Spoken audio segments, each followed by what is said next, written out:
بچے کی تربیت کو ماہرین نے 3 حصے میں تقسیم کیا ہے۔ 3 7 سال۔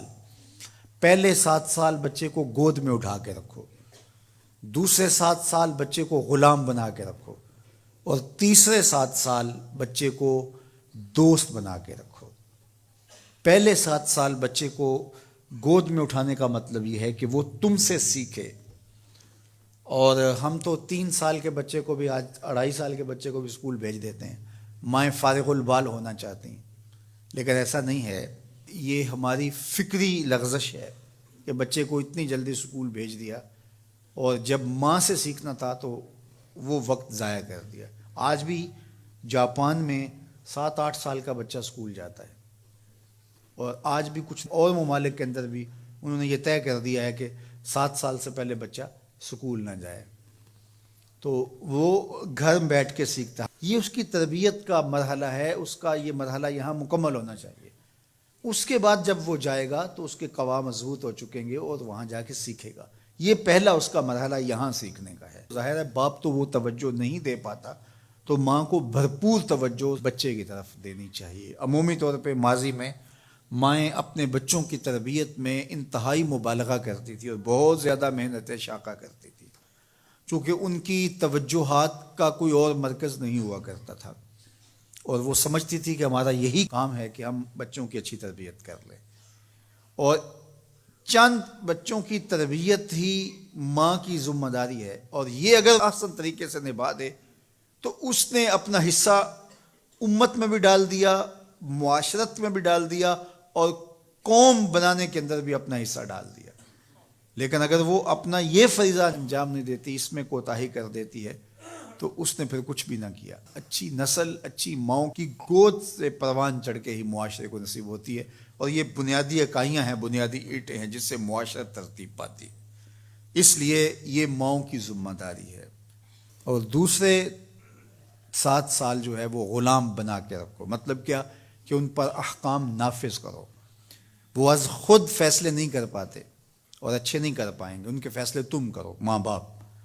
اور پھر اس کے بعد اگلے 7 سال جو ہیں وہ ان کو دوست بنا کے رکھو، چونکہ عموماً جو ہے وہ 14 سے 21 سال تک کی عمر کے بچے جو ہیں وہ دوستیوں سے، اطراف سے سیکھتے ہیں، چونکہ وہ اگرچہ تمیز نہیں رکھتے ہوتے پوری طرح، لیکن پھر بھی ان کی طبع یہ ہوتی ہے کہ وہ سمجھتے ہیں کہ ہم اطراف سے اچھا سیکھ سکتے ہیں، اور وہ بعض کا ماں باپ کو دقیانوس بھی سمجھنے لگ جاتے ہیں۔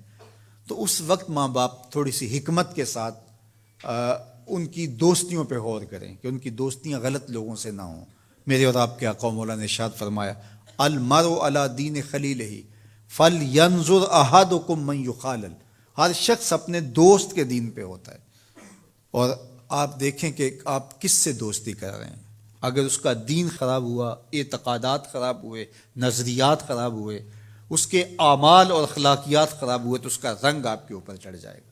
اور رومی نے اس کو اپنے انداز میں کہا، تا توانی دور شو از یار بد، یار بد بدتر بود از مار بد، کہ جہاں تک ممکن ہو برے یار کی صحبت سے بچ کے رہنا۔ کہا کہ برا جو دوست ہوتا ہے، برا یار ہوتا ہے، وہ برے سانپ سے بھی برا ہوتا ہے۔ کہا کیوں؟ اس لیے کہا جب سانپ لڑتا ہے تو جان لیتا ہے، برا یار لڑتا ہے تو ایمان لیتا ہے۔ اس لیے صحبت سالے ترا سالے کنن، صحبت تالے ترا تالے کنن۔ اچھے شخص کی صحبت تجھے نیک بنا دے گی، برے شخص کی صحبت تجھے برا بنا دے گی۔ شیخ سعدی فرماتے ہیں، میں حمام میں گیا تو وہاں کسی نے مٹی رکھی تھی، تو میں نے اس کو اٹھایا تو اس سے مہک آ رہی تھی، میں مست ہونے لگا اس کی دل آویز خوشبو سے۔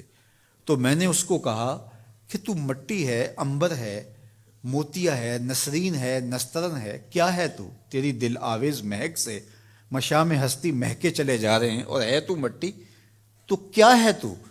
تو اس مٹی نے، شیخ سعدی فرماتے ہیں، مجھے زبان حال سے جواب دیا کہ ہوں تو میں مٹی، مجھے اپنی اوقات نہیں بھولی، لیکن چند دن میں پھول کی صحبت میں رہی ہوں۔ جمال ہم نشیں در من اثر کر، وگرنہ من ہما خاکم کے ہستم۔